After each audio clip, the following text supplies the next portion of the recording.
Shalom sahabat yang baik hati, salam sehat selalu bagi kita sahabat yang dikasihi oleh Yesus Kristus. Marilah kita bersatu di dalam doa. Allah Bapa, di dalam Yesus Kristus, kami memuji memuliakan Engkau ya Allah, karena Engkau selalu mengasihi kami, menuntun, memimpin hidup kami setiap saat. Melalui firman Tuhan kami selalu merasakan tuntunan Tuhan, sehingga kami selalu mengetahui jalan mana yang harus kami pilih. Di dalam nama Yesus kami berdoa dan bersyukur. Amin. Firman Tuhan bagi kita hari ini dari Yohanes 16 ayat 7. Namun benar yang kukatakan ini kepadamu adalah lebih berguna bagi kamu jika aku pergi. Sebab jikalau aku tidak pergi, penghibur itu tidak akan datang kepadamu, tetapi jikalau aku pergi, aku akan mengutus dia kepadamu. Alai nama dok natutu doau tuhamu, ulimu nadui, ialau au, ai aut solau au, dang naro pangodiani manopot hamu, alai anggolau au, suruok kudo ibana tuhamu. Yesus tahu hal yang berguna bagi kita. Yesus yang kita sembah adalah mengetahui segala yang terbaik dan yang berguna bagi kita dan bagi dunia ini. Hal ini adalah karena Dia begitu mengasihi kita.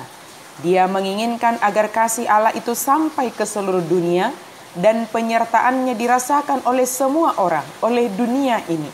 Yesus tidak dapat dibatasi hanya untuk satu kaum atau satu bangsa saja, sebab kehadirannya adalah untuk dunia ini. Yesus hadir di dunia ini adalah sebagai juru selamat dunia yang menganugerahkan keselamatan dengan mengalahkan sengat maut melalui peristiwa kematiannya di kayu salib dan kebangkitannya. Kasih Yesus sungguh nyata bagi dunia ini yang mengampuni segala kesalahan dan mendamaikan kita dengan Allah Bapa. Pada saat Tuhan Yesus hendak terangkat ke sorga, Ia menjanjikan seorang penolong kepada umatnya.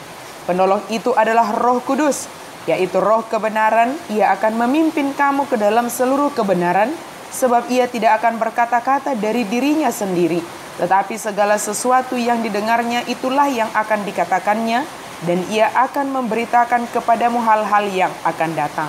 Ini membuktikan bahwa Tuhan Yesus sangat memperhatikan kita dan tidak membiarkan kita bergumul sendirian sebagai yatim piatu. Di saat berpisah dengan yang kita kasihi tentulah kita bersedih dan berduka.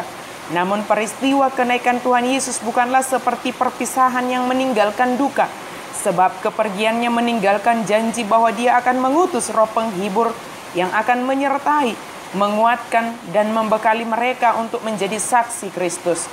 Bahkan janji Yesus, "Aku akan menyertai engkau hingga akhir zaman," merupakan jaminan bagi para murid Yesus hingga bagi kita sekarang ini akan penyertaan Yesus dalam kehidupan kita. Janji penyertaan itu nyata dan terbukti. Roh Kudus hadir dan memenuhi kehidupan kita. Roh Kudus yang dijanjikan itu memimpin hidup kita. Mengapa kita harus hidup dipimpin oleh Roh Kudus? Jika kita hidup bersama dengan Roh Kudus, kita akan mendapatkan kemerdekaan dan kebebasan untuk mengekspresikan pengagungan kita kepada Tuhan, bebas untuk memuji, bersorak-sorai, menyembah, dan kebebasan dari belenggu dosa. Sebab Tuhan adalah roh, dan di mana ada roh Allah, di situ ada kemerdekaan. Untuk dapat hidup dalam pimpinan Roh Kudus, dalam diri kita harus ada penundukan diri, yaitu tunduk pada kehendak Tuhan. Bila Roh Kudus benar-benar tinggal di dalam diri kita, tidak ada kuasa apapun yang ada di dunia ini dapat menyentuh kita, karena kuasa Roh Kudus lebih besar dari semua kuasa yang ada di dunia ini. Kita harus menyadari bahwa tubuh kita adalah bait Roh Kudus.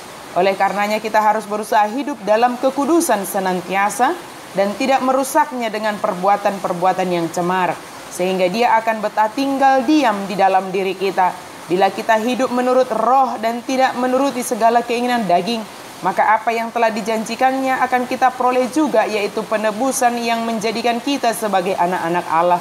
Sebagai anak-anaknya kita juga adalah ahli warisnya. Dan jika kita adalah anak, maka kita juga adalah ahli waris. Maksudnya, orang-orang yang berhak menerima janji-janji Allah yang akan menerimanya bersama-sama dengan Kristus. Sahabat yang baik hati, tanpa pimpinan Roh Kudus, kita tidak dapat berbuat apa-apa. Yesus sungguh sangat baik, memperhatikan kita dengan kasih, dan mengetahui apa yang terbaik dan yang berguna bagi dunia ini. Maka, izinkanlah hidupmu untuk selalu dipimpin oleh Roh Kudus dan ikutilah apa yang diperintahkan oleh Yesus bagi kita dan yang telah diteladankannya bagi kita. Amin. Mari kita berdoa. Terima kasih Tuhan untuk firman-Mu. Terima kasih Tuhan karena Engkau mengetahui, Engkau menganugerahkan yang terbaik bagi kami. Kami sungguh bersyukur sebagai pengikut Kristus yang telah dengan yakin memilih dan dengan yakin mengatakan bahwa kami adalah orang-orang yang disertai oleh Yesus Kristus sepanjang perjalanan hidup kami. Di dalam nama Yesus kami berdoa dan bersyukur. Amin.